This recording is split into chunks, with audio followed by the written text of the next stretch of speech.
இது எப்ப நம்மளுக்கு தெரிய மாட்டுச்சு? புது ஐஸ்கிரீம் கடையா இருக்கு. தம்பி, உனக்கு என்ன ஐஸ்கிரீம்பா வேணும்? அக்கா, உங்ககிட்ட இருக்கிறதுல காஸ்ட்லியான ஐஸ்கிரீம் எவ்வளோ? டேய் தம்பி, நம்ம கடையில 5 ரூபாயிலேருந்து ஆரம்பிச்சு 1000 வரைக்கும் ஐஸ்கிரீம் இருக்குடா.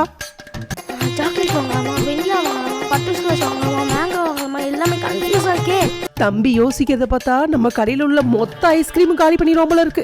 நாம இன்னைக்கு நரிமுகத்துல முடிச்சிட்டு வந்திருக்கோம் போல. சும்மா பிசினஸ் அல்ல போது. சரி, ஓகே, இதுவே வாங்கிக்கலாம். எங்கே போச்சு, எங்கே வச்சேன்? இருக்கு. அக்கா, அந்த 5 ரூபாய்க்கு ஒரு பைட்ஸ் இருக்கும்லக்கா, அது ஒன்னே ஒன்று கொடுங்க. 5 ரூபாய்க்கு ஐஸ்கிரீம் பைட்டு, அதுக்கு தான் இவ்வளோ நேரம் சீனை போட்டியா? சரி, காசை கொடு, தர. இன்னைக்கு நான் முடிச்சது நரி முகம் கிடையாது, கரடி முகம்.